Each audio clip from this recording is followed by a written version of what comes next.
5 minuta me Zotin. Zemra e hapur. Jezusi flet për realitetet jetësore. I shihte dhe takohej me njerëzit e pasur, të cilët nuk kujdeseshin për të tjerët, sidomos për ata që ishin të varfër. Gjithmonë ishte e pranishme padrejtësia shoqërore. I pasuri jeton në botën e vet, mbështetet në pushtetin e pasurisë së vet. Qëllimi i tij është të ketë sa më shumë dhe në këtë gjë kënaqet. Dëshiron të marrë gjithçka. Prej të gjithave dëshiron të përfitojë. Dëshiron t'i ketë dhe t'i shpenzojë. Edhe pranë kësaj se do të mbetet pa atë gjë që ka dhe se të tjerët do ta mashtrojnë. Prandaj nuk beson dhe dyshon. Pasuria vrehet më së miri kur vim në kontakt me varfërinë e skajshme. Në këtë takim shihen dallimet jetësore që jetojnë njerëzit. Këtë gjë e shikojmë edhe në përshkrimin që Jezusi ua bën dy njerëzve, të pasurit dhe Lazrit.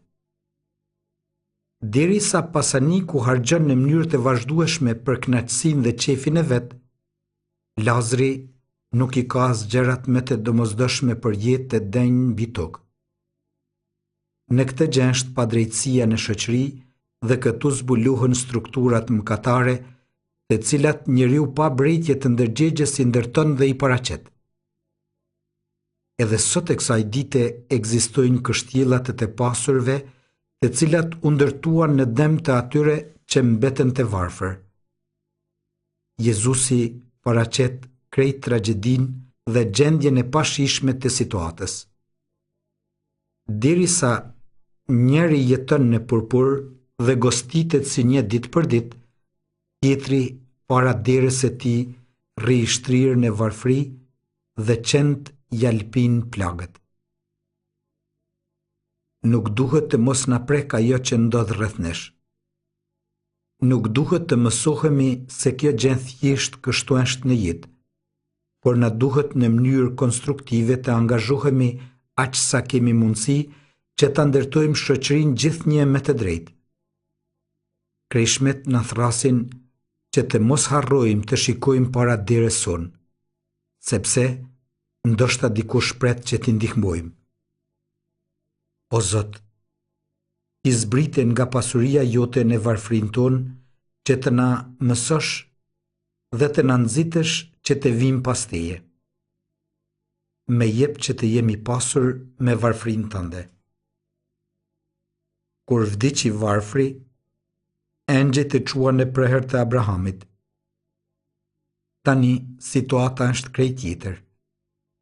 I pasuri mbeti pa pasurinë e vet e cila e shkatroi, sepse tani përjeton mundimin e refuzimit dhe të pakuptimit të jetës së vet të cilën e kaloi në qefe dhe në jetë sipërfaqësore. Lazri tani është në gëzim dhe në kënaqësi. Mirëpo na duhet të jemi shumë të kujdesshëm. Ky shndrim nuk bëhet në mënyrë automatike.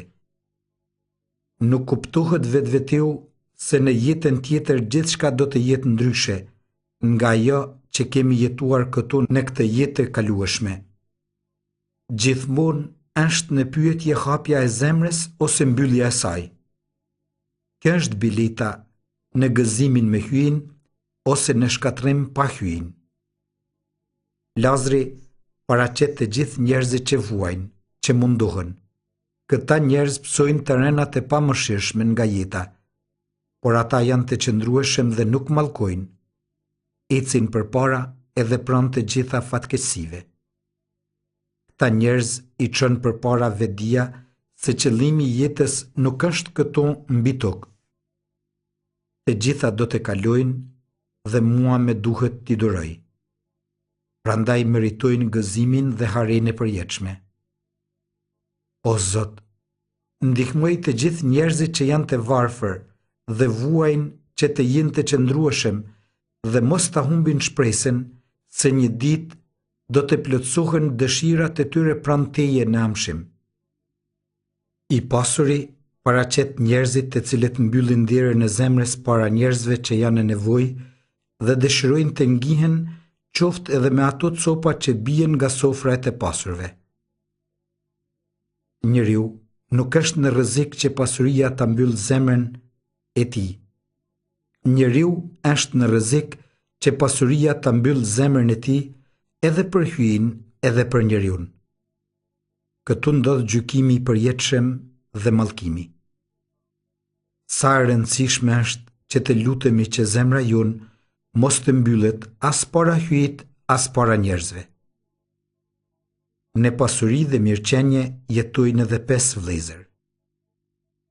Me anë të këtij përfundimi, Jezusi edhe më fuqishëm thekson se si pasuria ka mundësi ta mbyllë zemrën e njeriut. As qortimet më të fuqishme dhe më serioze nuk kanë mundësi të arrijnë asgjë. Egoizmi mendjemadh nuk është i aftë për të lexuar çfarë do shenjash, as të dëgjoj çfarë do porosish. Mjaftojnë shenjat e zakonshme të cilat i dhuron hyi. Mjafton fjala e tij, fjala e profetëve, të cilët thrasin dhe çortojnë, tërheqin vërejtjen. O Zot, bëj që t'i dalloj shenjat e tua dhe ta dëgjoj fjalën e profetëve. Hyj të ndihmoft që zemra jote gjithmonë të jetë e hapur.